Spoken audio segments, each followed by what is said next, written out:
ఏపీలో కూడా హైడ్రా తరహా వ్యవస్థని తీసుకురాబోతున్నట్లుగా ఏపీ మున్సిపల్ శాఖ మంత్రి పొంగూరు నారాయణ ప్రకటించడం జరిగింది. ఈరోజు మచిలీపట్నం పర్యటనలో ఉన్నటువంటి మంత్రి ఈ కీలకమైనటువంటి వ్యాఖ్యలు చేయడం జరిగింది. ఇటీవల విజయవాడను ముంచెత్తినటువంటి వరదలు కారణంగా ఎంతోమంది ఇబ్బందులు పడినటువంటి విషయం అందరికీ తెలిసిందే. చాలా వరకు ఆస్తి నష్టం, కొంత ప్రాణ నష్టం కూడా జరిగింది. సో వీటన్నింటికీ కారణం బుడమేరుని ఆక్రమించి కట్టినటువంటి నిర్మాణాలు. వీటన్నింటినీ ఖచ్చితంగా కూల్చివేస్తాము, ఆపరేషన్ బుడమేరు చేపడతామని చెప్పి ప్రకటించినటువంటి విషయం కూడా అందరికీ తెలిసింది. ఇక దీనికి రంగం సిద్ధమైంది.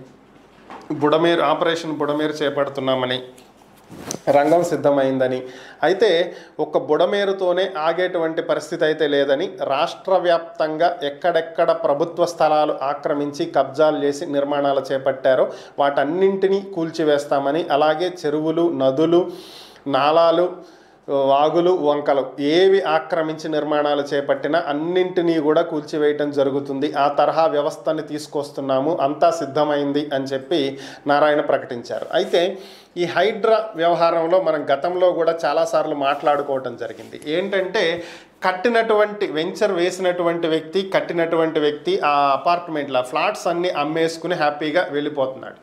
కానీ కొనుక్కున్నటువంటి వాళ్లకు అది అక్రమ నిర్మాణం అని చెప్పి తెలియదు. ఎందుకని? అన్ని అనుమతులు ఉన్నాయి కాబట్టి, అలాగే బ్యాంకు కూడా లోన్ ఇస్తుంది కాబట్టి వాళ్ళు బ్లైండ్గా వారి జీవిత కాలంలో సంపాదించినటువంటి అమౌంట్ మొత్తం దాని మీద పెట్టి ఇల్లు కొంటున్నారు. దానికి ఈఎంఐలు కడుతున్నారు బ్యాంకులకి. ఇప్పుడు సడన్గా కూల్చివేయటం వల్ల లేనటువంటి ఇంటికి ఈఎంఐ ఎక్కడి నుంచి తెచ్చి బ్యాంకుకి కట్టాలి? మరి లేనటువంటి ఇంటికి బ్యాంక్ ఎక్కడి నుంచి ఈఎంఐ వసూలు చేస్తుంది?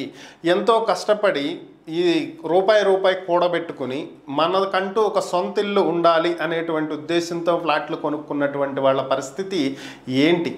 ఇప్పుడు ఈ డబ్బులంతా వాళ్ళు నష్టపోయినట్లేనా?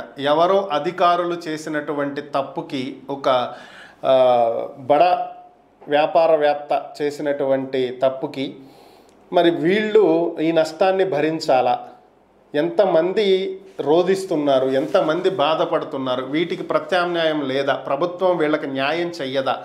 ఎవరైతే ఈ అనుమతులు ఇచ్చారో తప్పు వాళ్ళది, వాళ్ళ మీద చర్యలు తీసుకోరా? వాళ్ళ దగ్గర నుంచి డబ్బులు వసూలు చేసి వీళ్ళకి ఇవ్వండి.